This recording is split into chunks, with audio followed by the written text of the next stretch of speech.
Hello everyone, selfie classes Jodhpur के YouTube channel पर आप सबका हार्दिक स्वागत है। दोस्तों, मैं लक्ष्मण सुतार आज फिर से आपके सामने राजस्थान भूगोल का प्रैक्टिस सेट 04 लेकर उपस्थित हुआ हूँ। दोस्तों, आज हम राजस्थान का भूगोल का टॉपिक है राजस्थान के भौतिक भाग। इससे संबंधित टॉप 40 प्रश्नोत्तर लेंगे और उनके बारे में चर्चा करेंगे। तो दोस्तों, आज का जो टॉपिक हो जाएगा आपके राजस्थान के भौतिक भाग। इससे पहले हमने दो टॉपिक और ले चुके हैं दोस्तों। एक तो लिया था हमने राजस्थान की स्थिति व विस्तार और दूसरा टॉपिक लिया था राजस्थान में संभागीय व्यवस्था व संभाग। तो उनके हमने 3 प्रैक्टिस सेट देखे हैं दोस्तों। तो दोस्तों, अगर आपने उन 3 प्रैक्टिस सेट को नहीं देखा है तो एक बार जाकर उनसे प्रैक्टिस जरूर करें दोस्तों, उन्हें जरूर देखें। तो आज का अपना प्रैक्टिस सेट है 04, टॉपिक है राजस्थान के भौतिक भाग। तो दोस्तों, शुरू करते हैं। शुरू करने से पहले वीडियो को लाइक जरूर कर ले, अपने दोस्तों के साथ ज़्यादा से ज़्यादा शेयर कर लें, ठीक है दोस्तों। तो आज का पहला क्वेश्चन है आपके सामने, राजस्थान के भौतिक भागों का वर्णन सर्वप्रथम किसने किया था? ए है वीसी मिश्रा, बी है श्री राम लोचन सिंह, सी है टी.एच. हैंडले, डी है जॉर्ज थॉमस। दोस्तों, प्रत्येक क्वेश्चन के लिए आपको 5 से 10 सेकंड का समय दिया जाएगा। भौतिक भागों का सर्वप्रथम वर्णन करने वाले कौन थे?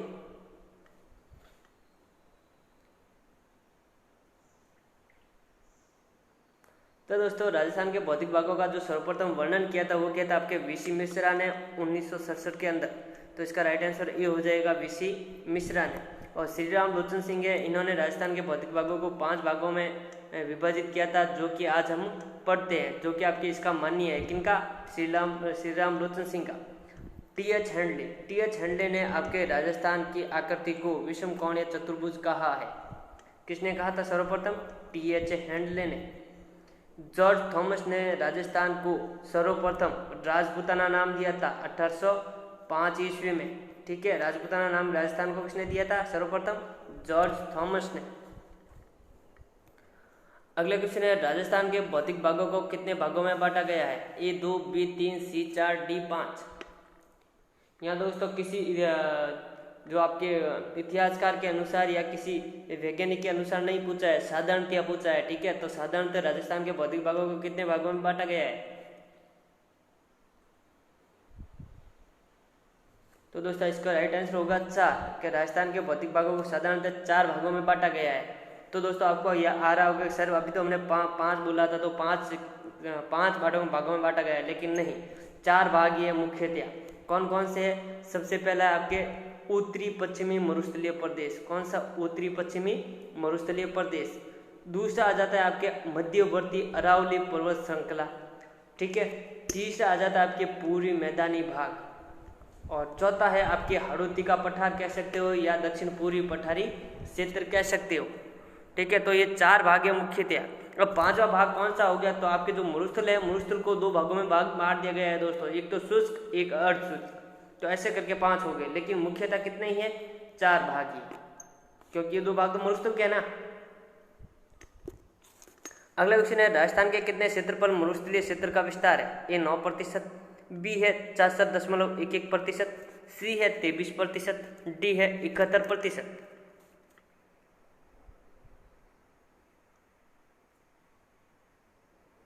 राजस्थान के कितने क्षेत्रफल पर मरुस्थल का विस्तार है? तो दोस्तों, इसका राइट आंसर हो जाएगा बी, 61.11% क्षेत्रफल पर राजस्थान में मरुस्थल का विस्तार है। दोस्तों, राजस्थान के जो मरुस्थल का क्षेत्र है, मरुस्थलीय क्षेत्र, इसमें आपके जो 40% जनसंख्या निवास करती है। राजस्थान की कुल जनसंख्या का 40% जनसंख्या निवास करती है। और यहाँ की औसत वर्षा होती है, वो होती है आपके 20 से 50 सेंटीमीटर, ठीक है। औसत वर्षा कितनी होती है मरुस्थलीय क्षेत्र में? 20 से 50 सेंटीमीटर होती है। और यहाँ की जो जलवायु है दोस्तों, वो है आपके शुष्क जलवायु है। कैसी? शुष्क। और इसके अलावा यह आपके 33 सागर का भाग है। किसके? 33 सागर का। 9% दे रखा है दोस्तों, 9% है। ये आपके जो अरावली पर्वतमाला है, अरावली पर्वतमाला का प्रतिशत है 9%। ये है मरुस्थलीय प्रतिशत, जो कि इसका राइट आंसर होगा। और 23% पर है आपके मैदानी भाग। अगला क्वेश्चन है, राजस्थान के सर्वाधिक भूभाग पर कौन सी मिट्टी पाई जाती है या किस मिट्टी का विस्तार है? ए रेतीली, बी पर्वतीय, सी जलोढ़, डी काली। राजस्थान के सर्वाधिक भूभाग पर किस मिट्टी का विस्तार पाया जाता है? जल्दी से सोचिए दोस्तों आंसर। तो राजस्थान के जो सर्वाधिक भूभाग पर आपके मरुस्थल का क्षेत्र का विस्तार है कितना है 66.11%। तो दोस्तों इस पूरे भूभाग पर आपके रेतीली मिट्टी पाई जाती है। कैसी रेतीली? तो सर्वाधिक किस मिट्टी का विस्तार हो गया? रेतीली का। तो इसका राइट आंसर ए हो जाएगा। ठीक है दोस्तों, रेतीली मिट्टी का सर्वाधिक भूभाग पर विस्तार है। पर्वतीय मिट्टी आपके अरावली पर्वत श्रृंखला में पाई जाती है। जलोढ़ मिट्टी है आपके पूर्वी मैदानी भाग में पाई जाती है। और काली मिट्टी है जो आपके पठारी प्रदेश है, दक्षिण पूर्वी पठारी क्षेत्र, जिसे आपके हाड़ौती का क्षेत्र भी कहते हैं, वहां पर पाई जाती है। अगला क्वेश्चन है, राजस्थान का पूर्वी मैदानी भाग किसका अवशेष है? ए अंगारा लैंड का, बी है तैतीस सागर का, सी है गोंडवाना लैंड का, डी है मालवा का पठार का।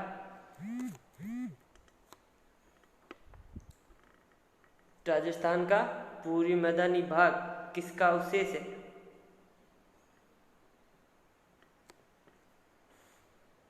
तो दोस्तों इसका राइट आंसर हो जाएगा तैतीस सागर। जो आपका पूर्वी मैदानी भाग है तैतीस सागर का अवशेष है। ऑप्शन बी राइट आंसर होगा।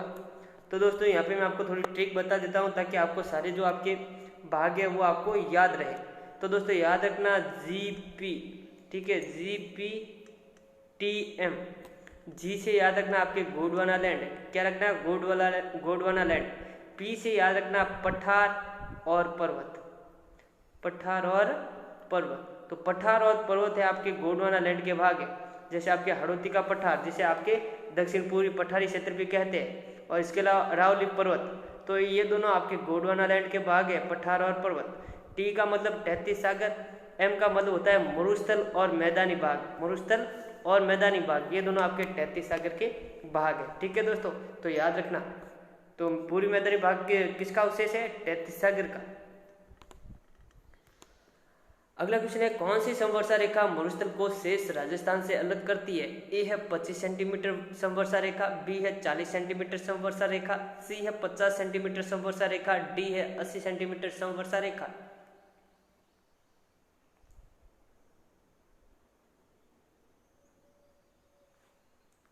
मरुस्थल को शेष राजस्थान से अलग करने वाली रेखा।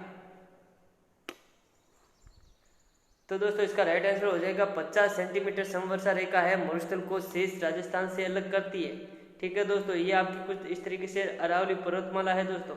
अरावली पर्वतमाला से यहाँ से इस तरफ आपके मरुस्थल है, इस तरफ आपके मैदानी भाग है और इस तरफ आपके हाड़ौती का पठार है। तो इस मरुस्थल को जो आपके 50 सेंटीमीटर समवर्षा रेखा है, 50 सेंटीमीटर समवर्षा रेखा है जो आपके शेष राजस्थान को मरुस्थल से अलग करती है दोस्तों। ठीक है, तो ये कौन सी है? 50 सेंटीमीटर समवर्षा रेखा। अगला क्वेश्चन है, राजस्थान में फैले मरुस्थल का निर्माण किस युग में हुआ था? ए इयोसीन युग, बी है मायोसीन युग, सी है प्लायोसीन युग और डी है प्लीस्टोसीन युग। राजस्थान में फैले मरुस्थल का निर्माण कब हुआ था या किस काल में हुआ था, किस युग में हुआ था? तो दोस्तों इसका राइट आंसर हो जाएगा प्लीस्टोसीन युग। ऑप्शन डी राइट आंसर होगा। प्लीस्टोसीन युग में मरुस्थल का निर्माण हुआ था दोस्तों। ठीक है दोस्तों, और जो आपके इयोसीन युग है, इयोसीन में आपके वृहत हिमालय का निर्माण हुआ था। मायोसीन युग में आपके मध्य हिमालय या लघु हिमालय का निर्माण हुआ था। प्लीस्टोसीन युग में आपके शिवालिक श्रेणी का निर्माण हुआ था। ऐसे करके इस तीनों युग में हिमालय का पूर्ण निर्माण हुआ था। ठीक है दोस्तों, और मरुस्थल का निर्माण हुआ है आपके प्लीस्टोसीन युग में। अगला क्वेश्चन है, केंद्रीय कृषि आयोग के अनुसार राजस्थान के कितने जिले मरुस्थल से प्रभावित है? ए 10, बी 12, सी 14 और डी है 16। दोस्तों यहाँ पे केंद्रीय कृषि आयोग के अनुसार पूछा है, ठीक है ना, ऐसे ही नहीं पूछा है कि ऐसे आप बता दोगे 13-14 जिले हैं। ठीक है, तो केंद्रीय कृषि आयोग के अनुसार बताना है राजस्थान के कितने जिले हैं जो मरुस्थल से प्रभावित है।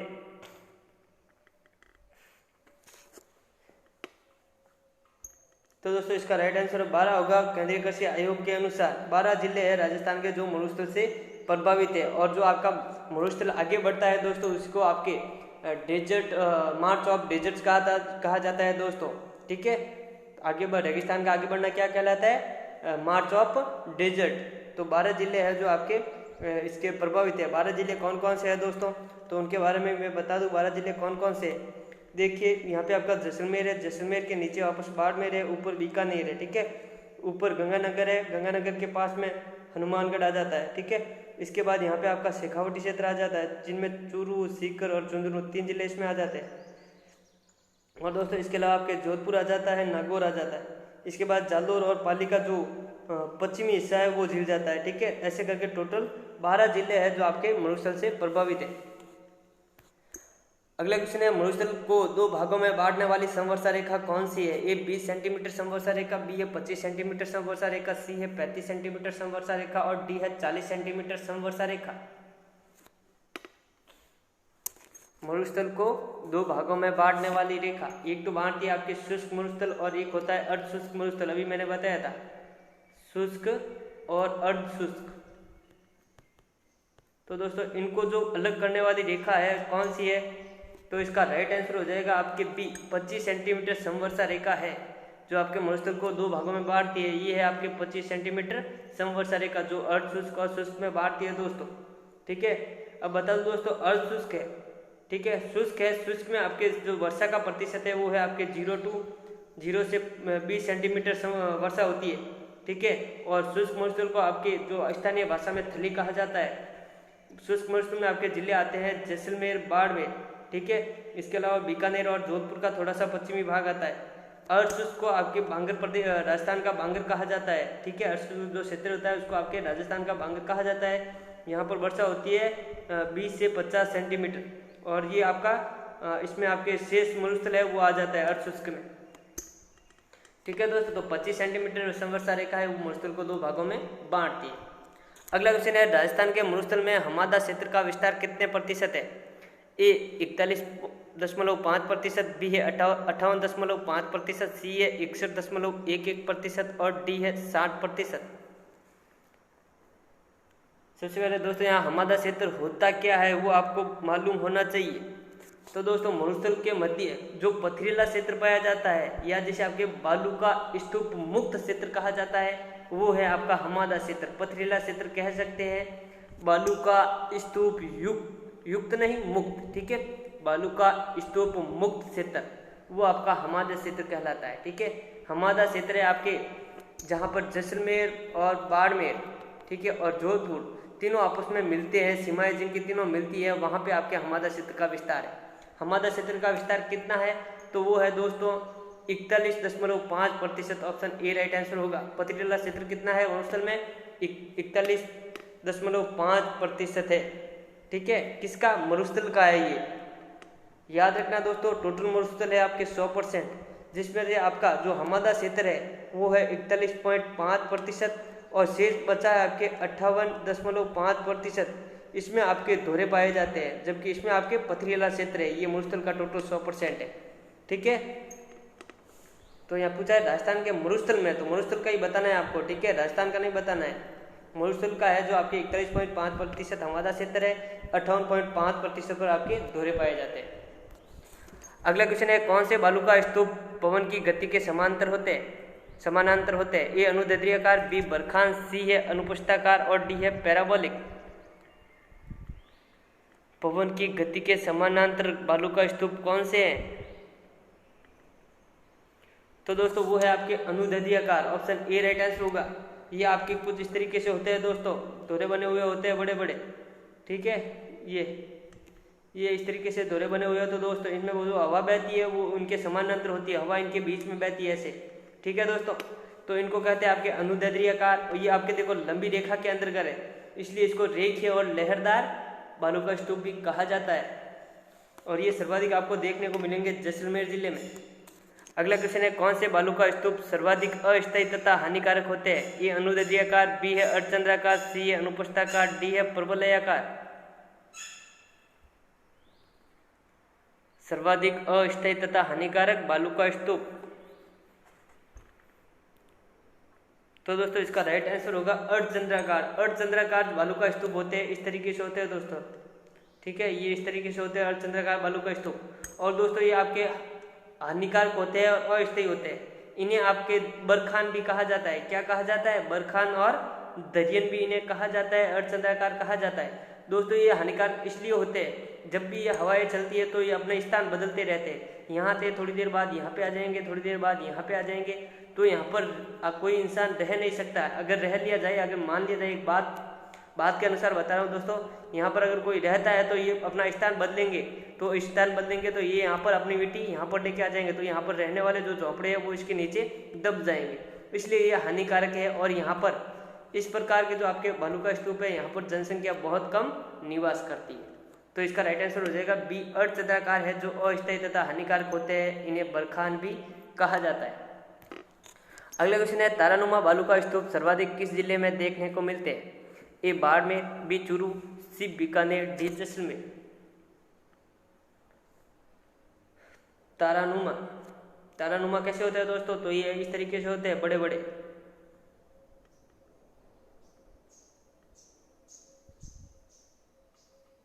ये इस तरीके से, ठीक है। 5 भी हो सकते हैं, कोई दिक्कत नहीं है, 6 भी हो सकते हैं, तारानुमा होते हैं, ठीक है दोस्तों। इधर से हवा आती है तो इधर जगह कर देती है बीच में, इधर से हवा आती है इधर जगह कर देती, इधर कर देती, इधर कर देती, और यहाँ पर आपके एक चोटी बन जाती है। तो ये होता है तारानुमा भालू का स्तूप। तो दोस्तों ऐसे स्तूप है जो आपके हमादा क्षेत्र होते हैं, हमादा क्षेत्र में सर्वाधिक बनते हैं, और सर्वाधिक बनते हैं आपके जैसलमेर जिले में। ऑप्शन डी राइट आंसर होगा। हमादा क्षेत्र है आपके सर्वाधिक जैसलमेर का हिस्सा लगता है, फिर बाड़मेर का लगता है, और उसके बाद जोधपुर का। इन तीनों के हिस्से में हमादा क्षेत्र पाया जाता है, और तारानुमा भालू का स्तूप इन्हीं क्षेत्रों में बनते हैं और सर्वाधिक बनते हैं आपके जैसलमेर में। अगला क्वेश्चन है, कौन से भालू का स्तूप समकोण या 90 डिग्री की स्थिति में होते हैं? ए अनुदैर्ध्याकार, बी है तारानुमा, सी है अनुप्रस्थाकार, डी है पैराबोलिक। समकोण या 90 डिग्री की स्थिति में, तो दोस्तों समकोण या 90 डिग्री की स्थिति में होते हैं आपके इस तरीके से बनेंगे, ये इस तरीके से बनते हैं, ठीक है। ये देखो इस तरीके से, ये है आपके जो समकोण की स्थिति में 90 डिग्री की स्थिति में होते हैं, यानी कि इधर से भी आपके 90 डिग्री की स्थिति बनाता है और नीचे से भी आपके 90 डिग्री की स्थिति बनाता है। तो ऐसे भालू का स्तूपों को कहते हैं आपके अनुप्रस्थाकार। क्या कहते हैं? अनुप्रस्थाकार। तो इसका राइट आंसर सी हो जाएगा। समकोण की स्थिति में होते हैं वो कहलाते हैं अनुप्रस्थाकार, ठीक है दोस्तों। ये आपके सर्वाधिक स्थिर होते हैं और तथा एक दूसरे पर प्रस्थ होते हैं। प्रस्थ मतलब सटे हुए, ये देखो एक दूसरे से प्रस्थ है। तो ये आपके यहाँ पे आपको सर्वाधिक हानिकारक नहीं है ये वाले। यहाँ पर जनसंख्या भी सर्वाधिक निवास करती है, क्योंकि ये एक दूसरे पे प्रस्थ होते हैं, इसलिए आगे भी नहीं बढ़ सकते हैं। जो आपके रेगिस्तान को बढ़ाने में सहायक होते हैं वो होते हैं आपके अनुदैर्ध्याकार, जिसे आपके अनुदैर्ध्याकार नहीं अर्धचंद्राकार होते हैं। रेगिस्तान को बढ़ाने में सहायक भालू का स्तूप होते हैं वो होते हैं आपके अर्धचंद्राकार, जिसे आपके बरखान कहा जाता है, ठीक है दोस्तों। अगला क्वेश्चन है, राज्य में किस जिले में सफेद धोरे पाए जाते हैं? ए बाड़मेर, बी बीकानेर, सी जैसलमेर, डी श्रीगंगानगर। सफेद धोरे, तो दोस्तों राजस्थान का एकमात्र जिला है वो जिसमें आपके सफेद धोरे पाए जाते हैं, वो है आपका बाड़मेर। तो जो कच्छ का रण है, कच्छ का रण आपके गुजरात में है, उनके जो सीमावर्ती क्षेत्र में आपके सफेद धोरों का निर्माण होता है, ठीक है। तो वो बाड़मेर में स्थित है और इसका राइट आंसर हो जाएगा ए, बाड़मेर में सफेद धोरों का निर्माण होता है। अगला क्वेश्चन है, लाठीश्री क्षेत्र किस जिले में स्थित है? ए बाड़मेर, बी जोधपुर, सी जैसलमेर, डी बीकानेर। लाठीश्री क्षेत्र, सबसे पहले तो दोस्तों पूछ जाए लाठीश्री क्षेत्र है क्या, तो दोस्तों ये भूगर्भिक जल पट्टी है। क्या है? भूगर्भिक जल पट्टी है, जो कि आपके पोकरण जैसलमेर से, कहां से? पोकरण जैसलमेर से मोहनगढ़ तक 70 से 80 किलोमीटर लंबी भूगर्भिक जल पट्टी है। 70 से 80 किलोमीटर लंबी भूगर्भिक जल पट्टी है, जो कि आपकी जैसलमेर जिले में स्थित है। ऑप्शन सी राइट आंसर होगा। अगला क्वेश्चन है, लूणी नदी के प्रवाह क्षेत्र को जालौर में कहा जाता है? ए तोरावाटी, बी है राजस्थान का पंजाब, सी है गढ़वाल प्रदेश, सी है नेहड़ या नेड़ा। लूणी नदी के प्रवाह क्षेत्र को जालौर में कहा जाता है।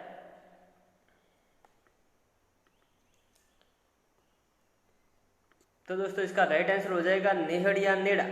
जो लूणी नदी का प्रवाह क्षेत्र है उसको जालौर में नेहड़ या नेड़ा कहा जाता है, जबकि राजस्थान में लूणी नदी के प्रवाह क्षेत्र को आपके गढ़वाल प्रदेश कहा जाता है।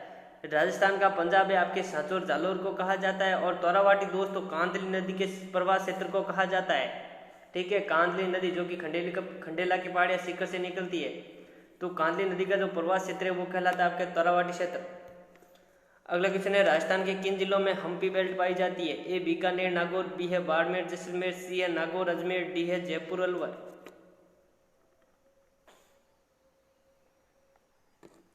राजस्थान के किन जिलों में हम्पी बेल्ट पाई जाती है? दोस्तों हम्पी बेल्ट का मतलब है कुब्बड़ पट्टी। कौन सी? कुब्बड़ पट्टी। तो दोस्तों कुब्बड़ पट्टी आपके नागौर और अजमेर के जो से मध्य पाई जाती है, ठीक है। तो इसका राइट आंसर हो जाएगा सी। नागौर और अजमेर के जो मध्य का क्षेत्र है वहाँ पे आपके कुब्बड़ पट्टी पाई जाती है। कुब्बड़ पट्टी पाए जाने का कारण क्या है कि यहाँ पर जो जल होता है, जल में फ्लोराइड की मात्रा अधिक होती है। इस कारण यहाँ के लोगों को फ्लोरोसिस रोग हो जाता है, और फ्लोरोसिस रोग में आपके दांतों पर पीले धब्बे बन जाते हैं तथा आदमी है या जो वहाँ पे रहने वाले लोग हैं झुक कर चलते हैं, ठीक है। इसलिए वहाँ पर कुब्बड़ पट्टी पाई जाती है। अगला क्वेश्चन है, राजस्थान के किस भूभाग को निम्न भूमि का क्षेत्र तथा अंतर्वर्ती प्रवाह का क्षेत्र कहा जाता है? ए लूणी बेसिन, बी नागौरी उच्च भूमि, सी है शेखावाटी क्षेत्र, डी है घग्गर का मैदान। निम्न भूमि का क्षेत्र तथा अंतर्वर्ती प्रवाह का क्षेत्र किस क्षेत्र को कहा जाता है, या राजस्थान के किस भूभाग को कहा जाता है? तो दोस्तों जो शेखावटी क्षेत्र है, शेखावटी क्षेत्र को आपके निम्न भूमि का क्षेत्र तथा अंतर्वर्ती प्रवाह का क्षेत्र कहा जाता है दोस्तों। और दोस्तों शेखावटी क्षेत्र में जो कुएं पाए जाते हैं उन कुओं को स्थानीय भाषा में जोहड़ कहा जाता है। क्या कहा जाता है? जोहड़। अगला क्वेश्चन है, घग्गर नदी की पाट को राज्य में कहा जाता है? ए नेहड़, बी जोहड़, सी अकरा, डी नाली। घग्गर नदी की पाट को राज्य में कहा जाता है?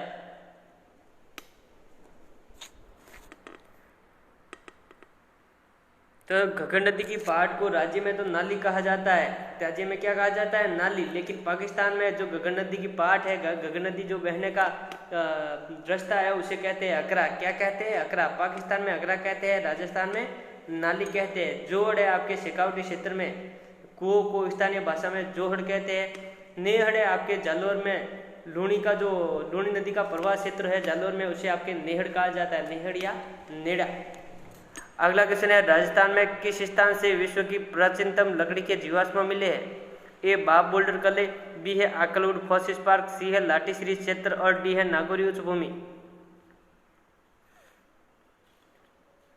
राजस्थान में किस स्थान से विश्व की प्राचीनतम लकड़ी के जीवाश्म मिले हैं? तो दोस्तों आपके जो आकलवुड फॉसिल पार्क है, आकलवुड फॉसिल पार्क से विश्व की प्राचीनतम लकड़ी के जीवाश्म मिले हैं। ऑप्शन बी राइट आंसर होगा। आकलवुड फॉसिल पार्क आपके जैसलमेर में स्थित है और यहाँ पर जुरेसिक काल के लकड़ी के जीवाश्म प्राप्त हुए हैं। किस काल के? जुरेसिक काल के, लगभग 18 करोड़ वर्ष पूर्व के, ठीक है दोस्तों। बाप बोल्डर कल्ले ये आपके जोधपुर में है। यहाँ पर आपके जो बर्फ के अवशेष मिले हैं, बर्फ के निक्षेप मिले हैं। लाटीश्री क्षेत्र आपके भूगर्भिक जल पट्टी है दोस्तों, ठीक है। और नागौर उच्च भूमि में आपको मैंने बताया था कुब्बड़ पट्टी पाई जाती है नागौर उच्च भूमि में। अगला क्वेश्चन है, लाटीश्री क्षेत्र में ओएनजीसी द्वारा सरस्वती परियोजना चलाई जा रही है। यह परियोजना संबंधित है? ए तेल से, बी कोयले से, सी पेयजल से, डी है मिट्टियों से। सरस्वती परियोजना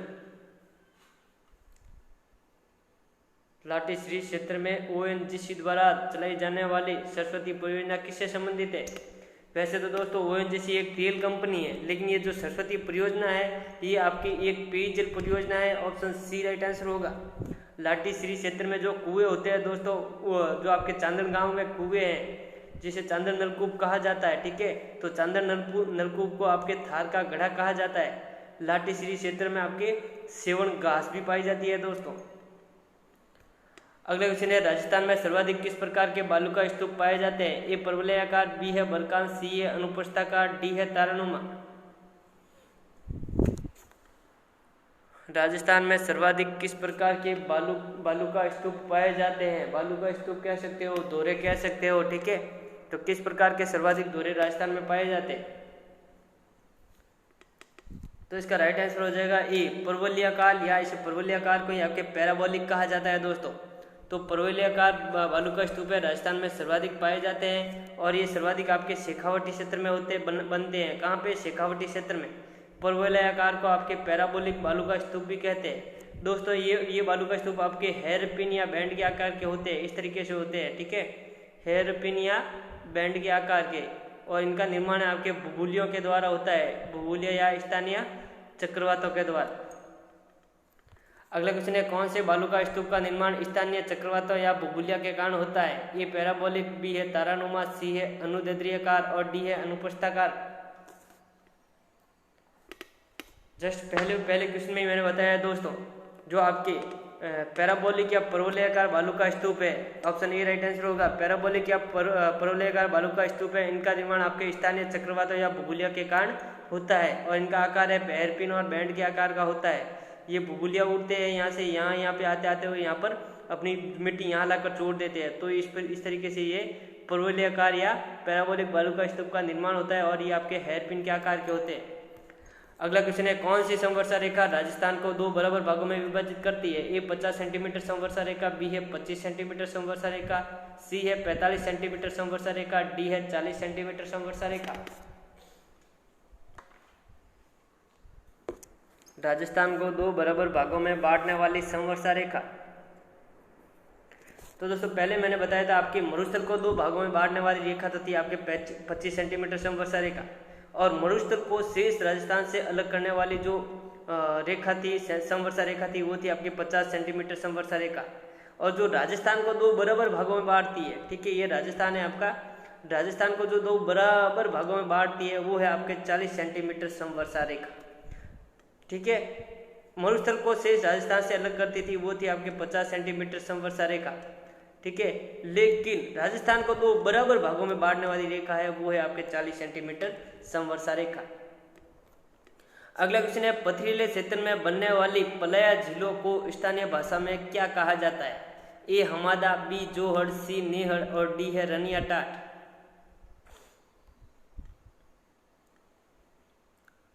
दोस्तों पलया झीलों के किनारे पालीवाल ब्राह्मणों द्वारा खेती की जाती है दोस्तों, और पलया झीलें है इनको स्थानीय भाषा में आपके रनिया टाट कहा जाता है। ऑप्शन डी राइट आंसर होगा, रनिया टाट। हमादा आपके पथरीला क्षेत्र होता है, मरुस्थल के मध्य पथरीला क्षेत्र हमादा कहलाता है। शेखावटी क्षेत्र में कुओं को स्थानीय भाषा में जोहड़ कहा जाता है, और लूणी क्षेत्र को आपके लूणी जो नदी के जो प्रवाह का क्षेत्र है उसको जालोर में आपके नेहड़ कहा जाता है। अगला क्वेश्चन है, दक्षिण पूर्वी पठारी क्षेत्र में किस प्रकार की जलवायु पाई जाती है? ए शुष्क, बी है उप आर्द्र, सी है आर्द्र और डी है अति आर्द्र। दक्षिण पूर्वी पठारी क्षेत्र,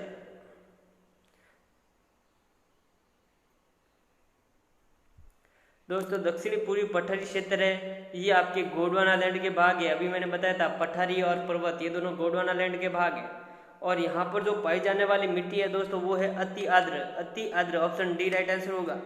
मरुस्थल में पाई जाने वाली जलवायु है शुष्क, अरावली पर्वत में पाई जाती है आपके उप आर्द्र, और आर्द्र पाई जाती है आपके मैदानी प्रदेश में, और अति आर्द्र पाई जाती है आपके पठारी क्षेत्र में या हाड़ौती के प्रदेश में।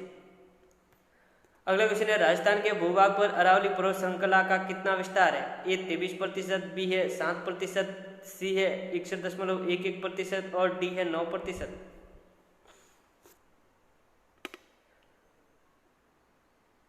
दोस्तों राजस्थान जो अरावली पर्वतमाला है, अरावली पर्वतमाला की टोटल लंबाई तो है आपके 692 किलोमीटर, और राजस्थान में इसकी लंबाई है 550 किलोमीटर, ठीक है दोस्तों। तो यहाँ पे अरावली पर्वत श्रृंखला का जो विस्तार है राजस्थान में, राजस्थान के कुल क्षेत्रफल का, वो है आपके 9%। इसका राइट आंसर डी होगा, 9% है जो आपके 9% भूभाग पर अरावली श्रृंखला फैली है। अगला क्वेश्चन है, राजस्थान के कितने भाग पर मरुस्थल का विस्तार है? ए है 1/3, बी है 2/3, सी है 1/4, डी है 2/4। दोस्तों राजस्थान जो मरुस्थल का विस्तार है प्रतिशत में तो है 61.11, तो इसका अंदाजा लगा सकते हो कि कितने भाग पर आपके मरुस्थल का विस्तार है। तो दोस्तों ये आधा है नहीं, आधे से भी ज़्यादा है, यानी कि ये लगभग देख लो 33, 66, यानी कि 66 के करीब है, यानी कि ये आपके 2/3 भाग पर मरुस्थल का विस्तार है। किसके? 2/3। तो ऑप्शन डी राइट आंसर होगा। राजस्थान के कितने भाग पर मरुस्थल का विस्तार है? 2/3, 2/4 नहीं दोस्तों, 2/3 है, ठीक है। ऑप्शन बी राइट आंसर होगा। अगला क्वेश्चन है, राजस्थान में सेवन घास पाई जाती है? ए है नागौरी उच्च भूमि में, बी है लाटीश्री क्षेत्र में, सी है शेखावटी क्षेत्र में और डी है घग्गर के मैदान में। सेवन घास, तो दोस्तों सेवन घास है आपके पौष्टिक घास है पशुओं के लिए, ठीक है। तो ये घास पाई जाती है आपके लाठी श्री क्षेत्र जैसलमेर में। ऑप्शन बी राइट आंसर होगा। तो दोस्तों ये थे आज के आपके टॉप 30 क्वेश्चंस। अगर आपको हमारा टेस्ट श्रृंखला अच्छी लगी हो तो वीडियो को लाइक जरूर करें, अपने मित्रों के साथ ज़्यादा से ज़्यादा शेयर करें तथा शिल्पी क्लासेज के यूट्यूब चैनल को जरूर सब्सक्राइब करें, अपने मित्रों के साथ शेयर करें, उन्हें भी हमारे साथ जोड़ें ताकि हम आपके लिए और भी बेटर तरीके से जो चीज़ें उपलब्ध हो रही हैं उनको उपलब्ध करवाने की कोशिश करें। ठीक है दोस्तों, फिर मिलते हैं। Thank you.